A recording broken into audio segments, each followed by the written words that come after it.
সামাজিক একটা ব্যবসা। আপনি এটার মধ্যে কোনো সব কিছু হালাল। এটা আপনার কী কী সুবিধা হয়? অনেক সুবিধাই আছে। যেমন আপনি আপনার গরু থেকে দুধ পাই, দুধ বিক্রি করে টাকাও পাই।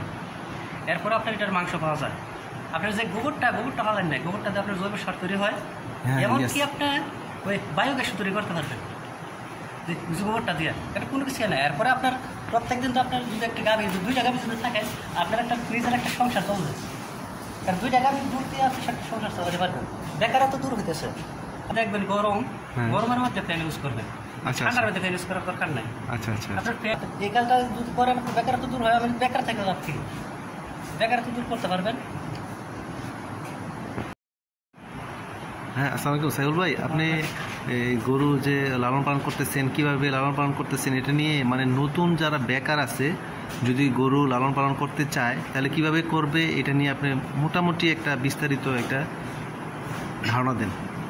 জি না, আমি এখানে অবশ্য আছি আপনার 6 মাসের উপর, বা যে অভিজ্ঞতাটা আমার যে অভিজ্ঞতাটা আছে, আপনার যারা নতুন দিবে তারা অবশ্য কয়েকটা জিনিস অবশ্যই ইয়ে করতে হবে, যাতে কীভাবে লালন পালন করবে। অথবা এটি তো বেশি কিছু না। এখানে আমার সার বাছুর আছে, সার বাছুর আছে আপনার 4টা। তারপরে আপনার ওই বড় গরু আছে আপনার 2টা। আর যে গরু আছে এগুলো 6টা আছে আপনার ওই মানে দামড়ি গরু। ইয়ে দেওয়া হবে। আর এতটাই বাধ্যভাবে আপনার ছোটোখাটোভাবে একটু ইয়ে করতেছে আর কি। শুরু হয়েছে, আস্তে আস্তে বড় হবে। আচ্ছা, এটা কি জাতের? এটা আপনার অথবা এই যাত্রা এসে আপনার যারা বলছে যে নেপালি। আচ্ছা, নেপালি না? হ্যাঁ, নেপালি সার বছর। সার বছর। আর এই গরুটা? এটা আপনার ফ্রিজিয়ান সার বছর। আচ্ছা, এটা বয়স কত? এটার বয়স বেশি না, এটা আপনার বয়স 2 বছর হবে। আচ্ছা, এটা কি মানে কি খাবার? এটার আপনার ভুসি এখন ভুসি চলতেছে, ভুট্টা, খোল, অথবা আপনার এই জাতীয়টি ইয়া করতেছে আর কি। এখন তো আর বেশি ইয়া নাই। আর ঘাস টাস কি খাওয়ান? ন্যাচারাল খাবার? ন্যাচারাল ঘাস আছে, খড় আছে। কি ঘাস খাওয়ান? আপনার নেপিয়ার আছে। নেপিয়ার না? আপনাদের এখানে জমিতে নিজেরা চাষ করেন? মানে জমি আপনার 4টা আছে। আচ্ছা, 4টার মধ্যে ঘাস আছে। আচ্ছা, পরিষ্কার পরিচ্ছন্ন তো অবশ্যই করতে হবে। গরু বছর আপনি যত পরিষ্কার রাখবেন এত সুস্থ থাকবে। পরিষ্কার না রাখেন সুস্থ থাকবে না। আমার এটা সকালে আপনার খাবার পানি দেওয়া হয় 2বার, দিনে 2বার। আর আপনার একবারে ঘাস দেওয়া হয় 2বার, খড় দেওয়া হয় 1বার। আচ্ছা, এরপর পরিষ্কার পরিচ্ছন্ন যদি আপনি পরিষ্কার পরিচ্ছন্ন যদি আপনার নিজের প্রতি আপনি ইয়ে রাখবেন যে মানুষ যেমন গোসল বা পরিষ্কার যদি না থাকে মানুষের যেমন খারাপ লাগে, পশু তো এমনই, কিন্তু এটা বলতে পারে না। রোগ যদি হয়, আপনার রোগের যে সমস্যাটা আছে এখন তো এইবার আবার তো আপনার এরকম বেশি রোগ হয় না, কিন্তু সাধারণত যে রোগটি হয় এটা আপনি ডাক্তারের সাথে যোগাযোগ করে আপনি বা ডাক্তারের সাথে যোগাযোগ করবেন, কাছাকাছি যারা আছে তাদের সাথে পরামর্শ করবেন। এটি সবটাই ইয়ে দেওয়া হবে না।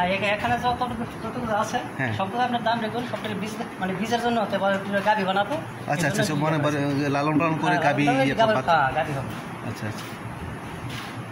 সবগুলো আপনার এগুলো কি আপনারা ফ্রিজিয়ানের না? হ্যাঁ, ফ্রিজিয়ান জাত। আর এগুলো কি বাজার থেকে নিয়ে আসছেন আপনাদের নিজেদের? না, বাজার থেকে নিয়ে আসছে, একটা নিজের আছে। আচ্ছা, একটা নিজের আছে না? একটা নিজের আছে, সবগুলো বাজার থেকে নিয়ে আসছে। এগুলো কোনটা কত করে কি আনছেন আপনি? না, এটা তো আপাততভাবে এটা যখন আনছে কত মাসে ছিল? এখন বয়স কত?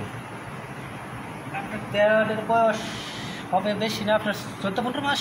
আচ্ছা, কারণ এটা ছোটো থাকতে আছে, এখানে তো আমি 6 মাস। আচ্ছা, আমি আসার আগে অথবা কয়েক মাস আগে আনছি।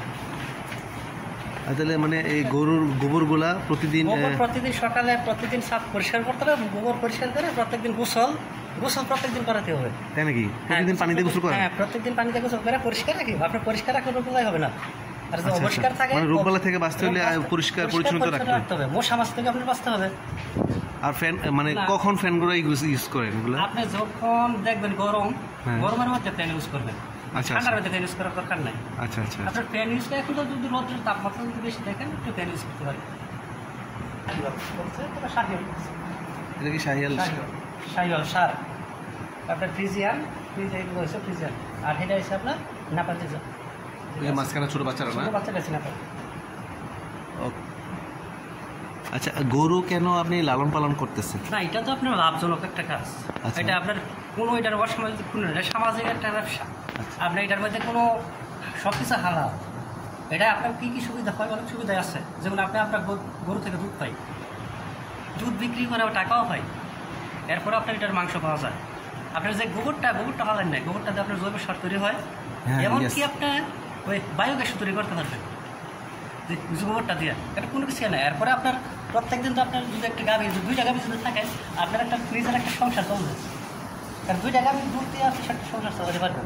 বেকারত্ব দূর হইতেছে, আপনি এই কাজটা যদি করেন বেকারত্ব দূর হয়। আমি বেকার থেকে লাভ কি, বেকারত্ব দূর করতে পারবেন। মানে গরু লালন পালন করার যে আপনার অভিজ্ঞতা কীরকম? না, আমার আপনার 2012 সাল থেকে আমার অভিজ্ঞতা আছে, এমনকি আমার সার্টিফিকেট পর্যন্ত আছে, সরকারি সার্টিফিকেট আছে, ব্রাকের আছে। অভিজ্ঞতা বলতে যে গরুর অথবা আপনার রোগগুলা কী কী হয় এটা আমার ধারণা আছে। এমনকি আমি আপনার চিকিৎসা পর্যন্ত করতে পারি, প্রাথমিক চিকিৎসা যেটা আছে এটা আমি করতে পারি। প্রাথমিক অবস্থা যদি আপনার জ্বর ঠান্ডা বা অথবা আপনার ভ্যাকসিন পর্যন্ত আমি দিতে পারি। ভ্যাকসিন যা আছে এটা তো আপনি ভ্যাকসিন 6 মাস পর খুরা রোগের ভ্যাকসিনটা আছে এটা দিতে পারেন। তারপরে কৃমির জন্য কৃমিনাশক আপনার 3 মাস পর, প্রত্যেক 3 মাস পর আপনি কৃমিনাশক খাবেন।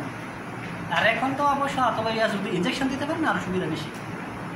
আচ্ছা, তাহলে আপনি এক যুগ ধরে গরু লালন পালন পিছনে অথবা এক যুগ ধরে এখানে আছি, কয়েক জায়গায় ছিলাম, চাঁদপুর ছিলাম, সাভার ছিলাম, মানে অনেক জায়গায় এখানে আসছে 6 মাস বা নিজের কাছাকাছি আছে। আর আমার আশা আছে বাড়িতে একটা কামার দেবো।